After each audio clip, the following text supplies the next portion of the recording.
Olá a todos e sejam bem-vindos de volta! É normal falar por esses tempos que quando um jogo nesses moldes mais clássicos é lançado, ele é uma volta aos bons tempos, e isso e aquilo, e estou prestes a cometer esse clichê mais uma vez. Só que o negócio é que Family Dinner é isso e do jeito que tinha que ser. Com as imagens passando aí na tela, talvez não tenha ficado totalmente claro que se trata de um text adventure, uma aventura em texto, que é um gênero que fez muito sucesso por bem mais tempo do que se pensa.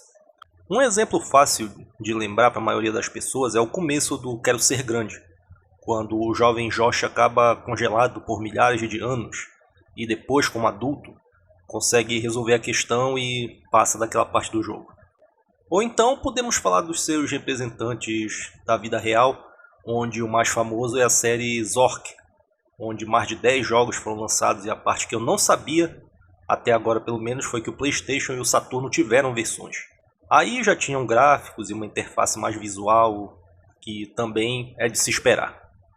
Aqui a coisa é mesmo raiz e a coisa em questão é texto, a tua imaginação, um pouco de inteligência e um bloquinho de anotações ou fotos do celular. No começo aparece escrito que é bom jogar com fones de ouvido e ainda acrescentaria jogar no escuro. Mas depois de passar de certa parte já entendi por que essa segunda recomendação não aparece. Então é bom não segui-la. Nós jogamos como um convidado para um jantar na casa da família Hironaka. Escolhemos um personagem entre 3 disponíveis que numa futura atualização teremos mais. E quando chegarmos na primeira tela já deu para perceber que é uma história de terror das boas. O texto da tela descreve onde estamos, o que temos ao redor e a situação atual. E aí digitamos na caixa o que fazer. Entrar em algum lugar, examinar alguma coisa, pegar ou usar alguma coisa ou um item, atacar, correr e assim por diante. Pode parecer complicado, e quem já jogou algum desse tipo pode até pensar numa complicação extra, mas Family Dinner mostra que aprendeu com seus antecessores. De minha própria experiência, joguei um e outro, que foram verdadeiros pesadelos por exigirem uma gramática perfeita que vira um nível de dificuldade extra, quando o inglês não é o seu primeiro idioma. Pode até ter ajudado algumas vezes a melhorar o inglês, mas até chegar nisso muita gente com certeza desistiu. E nem falo da parte que o jogo não reconhecia e não liberava sinônimos, ou então se uma palavra ficou errada por uma letra, ou então era um espaço no lugar do hífen. Num deles fiquei mesmo revoltado pelo tempo que perdi, porque itens diferentes pediram comandos diferentes para serem pegos. Tinham uns que eram take, tinham outros que eram grab e tinham outros que era catch. Basicamente fazer a mesma coisa, 3 comandos diferentes. Vou falar de novo, 3 comandos diferentes para fazer a mesma coisa. A primeira coisa era descobrir qual item era qual. E depois o negócio era lembrar qual era o comando que devia usar para cada item. Por aqui não tem esse problema, porque o seu tutorial, que pode ser consultado a qualquer momento, já mostra tudo o que precisamos saber sobre isso. Essas são as palavras que funcionam e não precisa falar bonito. Em vez de take the key, basta take key. Ou ir de um lugar para o outro. Enter the room, ou então go to the room. Agora é só go room. No caso, substitua pelo nome da sala. Um outro comando que é muito importante é examinar, que tinha que ser ainda mais rebuscado. Look at the table é coisa do passado. O comando foi unificado e só precisa look table para examinar a mesa. E aí está feito.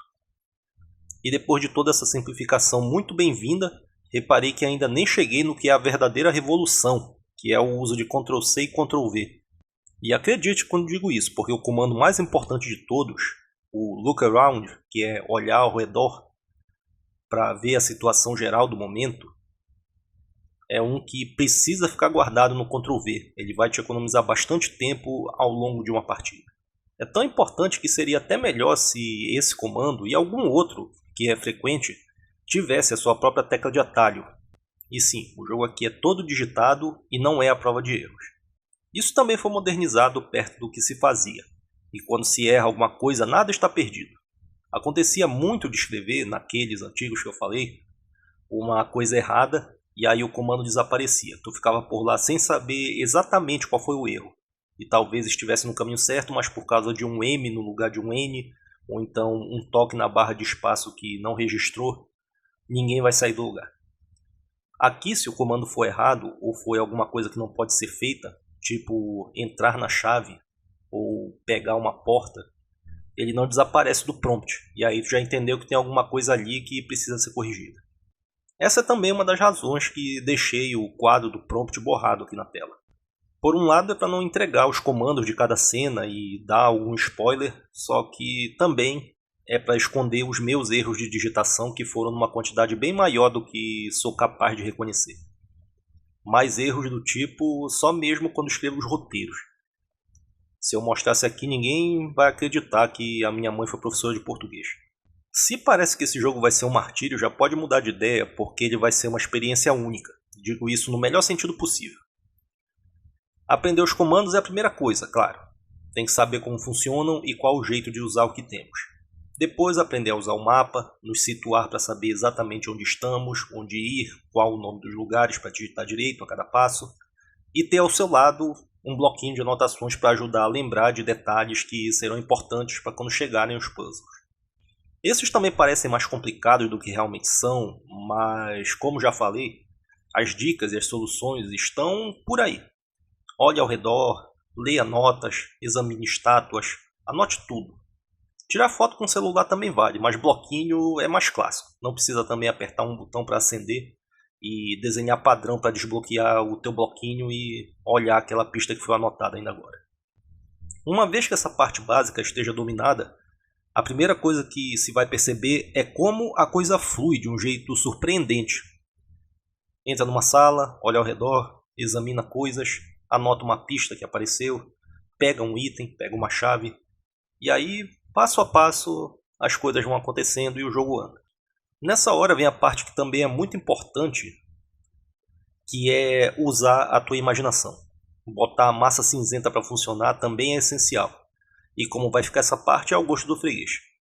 Imagine que o visual é Silent Hill ou Resident Evil, por que não Fatal Frame, ou então Clock Tower, ou até mesmo que é um filme que está acontecendo ali. Essa parte é muito ajudada pela descrição de cada cena, que é bem detalhada, vai no ponto certo, e uma coisa que pode ter certeza é que quando as coisas são examinadas, o que aparece escrito é tudo o que tu tem que saber. Achar ali o que é útil, o que é item, o que pode ser examinado, aí é contigo. É tua vez de raciocinar, ligar os pontos, posso fazer isso, posso fazer aquilo? Ou então ir na doida e tentar examinar tudo, pegar tudo, mover tudo, olhar tudo de perto. Também funciona. É meio que ir na brabeza, mas funciona também. É bom lembrar sempre, também, que quando um enigma aparece, a resposta, ou então a dica do que fazer, está ali perto. E é possível também que tu já tenha passado por essa dica, mas não percebeu, ou então está ali anotado no bloquinho. Ou na foto do celular, se preferir assim. Dependendo de quanto a tua imaginação estiver funcionando, e isso te colocar dentro do jogo, é possível que tu tenha passado lotado, porque alguma coisa que acabou de acontecer e está descrita ali na tela te deixou um pouco perturbado. E isso foi uma das melhores coisas que teve por aqui.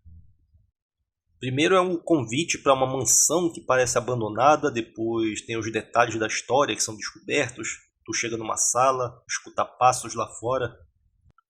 É um negócio que cria um clima de tensão, de o que será que está acontecendo, que não quero dar spoiler sobre nada, mas tenho que dizer que tem umas coisas perturbadoras pela história e pelos finais também, que seguem essa linha.